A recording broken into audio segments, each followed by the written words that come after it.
I've lived and breathed fitness my whole life.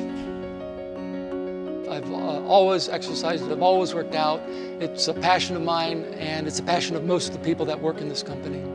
Really, it's around serving a greater good, right? And so we're trying to produce these products, contribute to health and well-being, a better quality of life. So what we have to focus on is how do we get people exercising. And obviously it's been a challenge for a number of years, so it's our focus to obviously create products that are not intimidating, that are comfortable and fun to use. So that's our focus. We can't change what lifting weights is like. We can't change what walking or running on a treadmill is like. But what we can do is change all the peripheral experiences. What I want people to do when they come in and see our product is to not be intimidated. We wanted to make sure it's a beautiful design and an approachable design. And then when they get on the product, to have a great user experience. Something that's engaging, something that's motivational. So if we can help meet their goals, whether it be losing weight or recovering from a medical condition, and adults can play with their children for a longer period of time, people can have that greater quality of life. You can take them out of their bedroom or their study or their basement or their garage into a different world, and hopefully an inspiring world, an engaging world that they can enjoy exercising.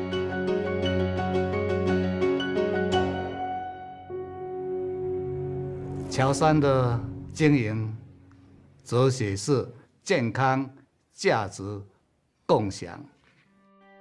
The story of how we got started is fascinating. Mr. Peter Lowe, who's a native of Taiwan, wanted to get into business. That's probably 35 years ago.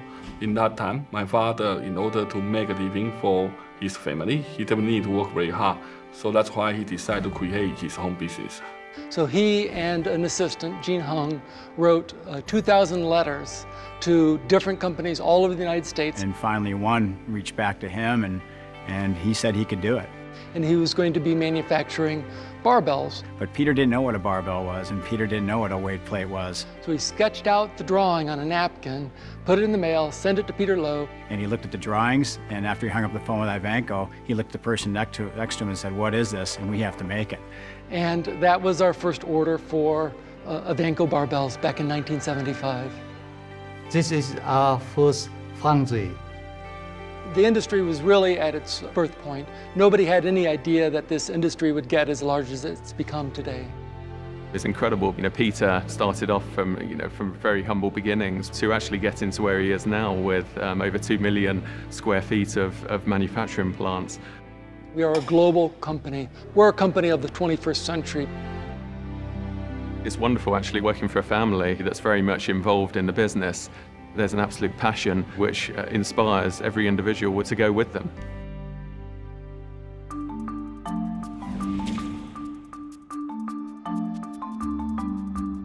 One of the things that we're doing that relates to design that we're doing better than our competitors is just listening. That sounds like a simple thing, but one of the key functions in a designer's head is to listen to people, understand the problem. And so I think innovation is all around understanding a market problem. And we develop these problem statements so we can create solutions. We have a mixture of people that we will bring in to help us with our product development and design, and everything from end users, people that use an exercise on a daily basis, through to people that have never gone into a health club before. We'll get 10 people in, small person, a large person, and we'll say, hey, how does this feel to you? So, I mean, if there's any complaint, it's just I can't get my hands kind of all the way around. Versus it's too big. It's too big and it's really hard to grip. This is understanding the needs of the customer in real time. So we don't just design a product and then let it go. We like to learn and we like to evolve and just make that product better. When we're talking to owners, for example, they're telling us, well, I want more machines in my club. So that tells us maybe they need to be a little bit more compact. So one machine is designed to fit next to another one. They get more machines in, they get more customers, they make more money. We want trainer feedback as well to make sure that we can provide the right tools for them to allow their clients to be successful, whatever their goals or objectives are. In terms of what's important to them, how easy it is to use, how intuitive it is, we focus on that service technician and making their jobs easier. We're supplying some very large health club chains around the world, where they can get to 500 people coming through within an hour. And maybe they're not going to be too gentle on the equipment. So when we talk about manageable, we're saying, well, the guy's got to take a machine apart completely inside and out. How can he do it quickly and effectively? So we design the machine to be broken down and cleaned fast. We're just constantly trying to evolve and just trying to improve, and we're not sat on our laurels and saying, here it is, and goodbye. It's working with that partner right the way through. It's a humble organization that we don't believe we have all the answers. We value that input and we build it into our process.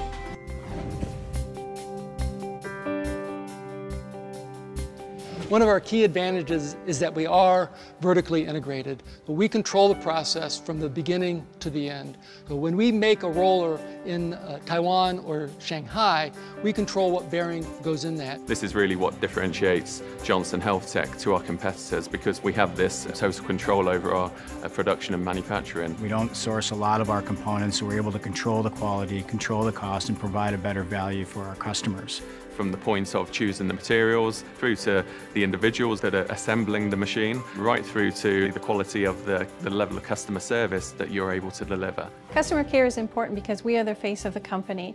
So it's important that we answer the calls quickly, we listen to our customers, and we take care of their needs as quickly as we can. You have to be able to get down and get dirty with the equipment, take the parts out, put them in so that you really know what you're talking about when you have the customer on the phone. There's no excuses when you deal with our company. We own quality the whole way through. If you look back to 1970, the products were crude, they were just ugly bare metal in some cases, and we've fundamentally changed the fitness image from those times. We really revolutionized the industry. We're able to make equipment that solves one of the hardest problems in the industry, which is, how am I going to stay with this exercise program? So when you walk in the door every day, you're thinking, I'm doing some good here for people in terms of a better quality of life, and I've got some really cool products and some great passionate people behind it. One of the things that you often wonder in design circles is, you put out a new look, you put out a new product, and you don't know if it's really hitting home. What we have here is a situation where people come to our building and they say, I tried out your new Scent Trainer, I tried out your new G7 design, I loved it. And when you hear those stories, it drives that passion and that inspiration to want to continue to develop great products that lead to a healthy and active lifestyle and just a greater quality of life.